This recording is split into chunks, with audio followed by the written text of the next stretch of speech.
नमस्ते अनि स्वागत छ तपाईलाई स्ट्याटस क्रिएसनमा। तपाईले भिडियो देखेर थाहा पाइसक्नु भएको छ हामीले कस्तो टाइपको भिडियो बनाउने, कुन म्युजिकमा भिडियो बनाउने भनेर।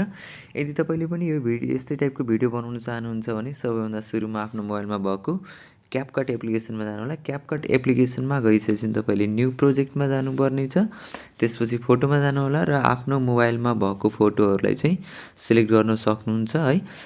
तपाईले चाहिँ फोटोहरु 6 वटा फोटोहरु आवश्यकता पर्नेछ। तपाईले 6 वटा फोटोहरु सिलेक्ट गरेर एड बटनमा क्लिक गर्नु होला। एड बटनमा क्लिक गरिसकेपछि मैले चाहिँ यसमा फर्मेट युज गर्ने छु है। फर्मेटको लागि चाहिँ 16:9 को रेशियोले चुज गर्नुस् र इमेजमा क्लिक गर्नु होला। इमेजमा गइसकेपछि तपाईहरुले एडिट अप्सनमा जानुस् र रोटेट गर्नुस् है। अनि त्यस्तै गरेर नेक्स्ट इमेजमा जानुस्, फेरि यसलाई पनि रोटेट गर्नुस्। सबै इमेजलाई तपाईले रोटेट गर्नुपर्ने छ है।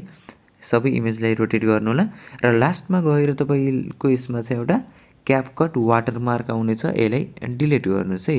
डिलिट गरिसकेपछि अब चाहिँ तपाईले यसमा अडियो राख्नुपर्ने छ। त्यसको लागि चाहिँ एड अडियोमा जानुस् र एक्सट्र्याक्टेडमा क्लिक गर्नुस् र आफ्नो मोबाइलमा भएको साउन्डलाई चाहिँ यसमा चाहिँ इम्पोर्ट गर्नुस् है। इम्पोर्ट गरिसकेपछि हाम्रो यसमा आइसकेको छ। मैले यसमा चाहिँ साउन्ड चाहिँ थोरै कम गरिम है।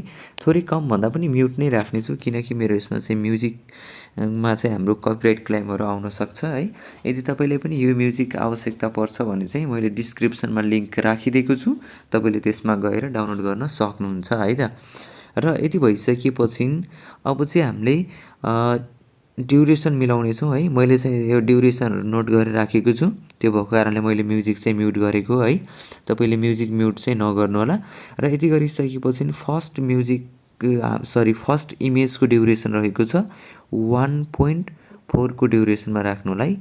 1.4 अनि त्यस्तै गरेर नेक्स्ट इमेजलाई चाहिँ हामीले 1.3 को ड्युरेसनमा राख्नु होला। 1.3 अनि थर्ड इमेजको ड्युरेसन राख्नु होला तपाईले 2.7 को ड्युरेसनमा राख्नुस् है। 2.7 को ड्युरेसनमा र त्यस्तै गरेर नेक्स्ट रहेको छ हाम्रो 2.6 अनि सेकेन्ड लास्ट रहेको छ 2.5 को ड्युरेसनमा है। 2.5 को ड्युरेसनमा राख्नु होला र लास्टको ड्युरेसनमा चाहिँ हामीले यहाँदेखि यहाँसम्म 1.0 मा राख्नु होला है। यदि गरिसकेपछि हाम्रो यसमा चाहिँ हामीले राखिसकेको छौं ड्युरेसनहरु है। त्यसको लागि चाहिँ तपाईले फर्स्ट इमेजमा क्लिक गर्नुस् एनिमेसन राख्नको लागि चाहिँ। अनि त्यसपछि एनिमेसनमा जानुस्। एनिमेसनमा गएर कम्बो एनिमेसन है। अब तपाईले यसबाट कुनै पनि इफेक्टहरु राख्न सक्नुहुन्छ। मैले चाहिँ एउटा इफेक्ट यसमा हाम्रो राखेको छ पाइरेट शिप दिएको छ है। पाइरेट शिप दिएको छ।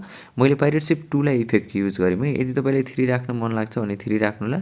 यदि 2 राख्न मन लाग्छ भने 2 राख्नु होला र कुनै पनि राख्नु होला। जस्तै मैले चाहिँ अहिले 2 हैन 3 राखेँ है। ल यति गरेपछि हामीले नेक्स्ट इमेजमा जानुस् र अरु इमेजलाई चाहिँ मैले यसमा पेन्डुलम 1 राख्ने छु है। पेन्डुलम 1 राख्नुस्। मैले प्राय सबै इमेजलाई चाहिँ अहिले पेन्डुलम 1 राखेको छु है। तपाईले पनि कुनै इफेक्टहरुलाई यसरी सिलेक्ट गर्दै राख्दै जान सक्नुहुन्छ है। मैले यो इमेजमा पनि क्लिक गरेँ पेन्डुलम 1। एकपटक प्ले गरी हेरौँ। यदि पेन्डुलम 1 ले भएन भने हामीले पेन्डुलम 2 राख्दा नि हुन्छ। ल यदि भइसकेको छ अब चाहिँ जाने छौं हामी फर्स्ट इमेज र सेकेन्ड इमेजको बीचमा है। यो अप्सनमा गइसकेपछि तपाईले इफेक्टमा जानुस् र भिडियो इफेक्टमा जानु होला। भिडियो इफेक्टमा गइसकेपछि कुन चाहिँ इफेक्ट राख्ने, जस्तै मैले यसमा चाहिँ मुडमा गएँ। मुडमा गइसकेपछि सधैँको जस्तै यसमा मेटेर इफेक्ट छ। यो इफेक्टलाई सिलेक्ट गरिम ओके र यसको ड्युरेसन फुल ड्युरेसन चाहिँ यो इमेजको ड्युरेसनसम्म राख्ने है। यसलाई पनि कपी गर्नुस्। यसको ड्युरेसन चाहिँ हाम्रो यहाँसम्म छ अनि यसलाई पनि कपी गर्नुस् र यसको ड्युरेसन पनि हामीले फुल राख्नुपर्ने छ र यसलाई पनि कपी गर्नुस्। यसको ड्युरेसन पनि यसलाई पनि कपी गरौँ। मैले यहाँसम्म राखेँ है। ल यति राखिसकेपछि अब हाम्रो यसमा पहिलो यसमा छ एनिमेसन छैन, इफेक्ट छैन। मैले चाहिँ भिडियो इफेक्टमा गएँ र एउटा चाहिँ हाम्रो क्रिसमसमा एउटा चाहिँ इफेक्ट दिएको थियो हामीसँग स्नोफल है। स्नोफलमा क्लिक गर्नुस्। यसलाई क्लिक गरौँ ओके। ल यसलाई चाहिँ हामीले यहाँदेखि यहाँसम्म राख्यौं र यति राखिसकेपछि थोरै ब्याक आउनुस्। फेरि ब्याक आइसकेपछि तपाईले भिडियो इफेक्टमा जानुस् र भिडियो इफेक्टमा गइसकेपछि एउटा फ्रेम भन्ने छ। फ्रेममा जानु होला। फ्रेममा गइसकेपछि तपाईले एउटा यसमा लीड इफेक्ट पनि छ है। तपाईले कलर पनि राख्न सक्नुहुन्छ। यही हो। ल एउटा हाम्रो लिड पनि छ। तपाईँले जुन इफेक्ट फ्रेमहरू मनपर्छ त्यो फ्रेमलाई सिलेक्ट गर्नुहोस् र त्यसको लेन्थहरू बढाइदिनुहोस् है। मैले चाहिँ फुल लेन्थमा राखेँ। यति राखिसकेपछि अब चाहिँ हामीले सेभ बटनमा गएर क्लिक गर्नुपर्ने छ है। तपाईँलाई हाम्रो भिडियो के कस्तो लाग्छ त्यस्तै प्रतिक्रिया दिन चाहिँ नबिर्सिनु होला। यदि हाम्रो च्यानलमा नयाँ हुनुहुन्छ भने यदि सब्सक्राइब गर्नुभएको छैन भने हाम्रो च्यानललाई पनि सब्सक्राइब गरेर सपोर्ट गर्न सक्नुहुन्छ है। र यदि हाम्रो भिडियोलाई लाइक गर्नुभएको छैन भने लाइक पनि गरिदिनु होला है। र यति भइसकेपछि हाम्रो यसमा डनमा क्लिक गर्नुहोस्, फेरि न्यू प्रोजेक्टमा आउनुहोस् र हाम्रो भिडियोमा क्लिक गरौँ। भिडियो भनेको यो हो। यसलाई चाहिँ हामीले इम्पोर्ट गरौँ फेरि है।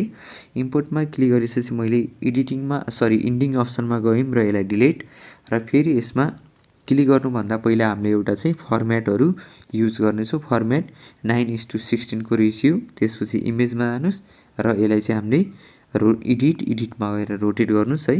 रोटेट गरिसकेपछि फेरि सेभ गर्नु होला।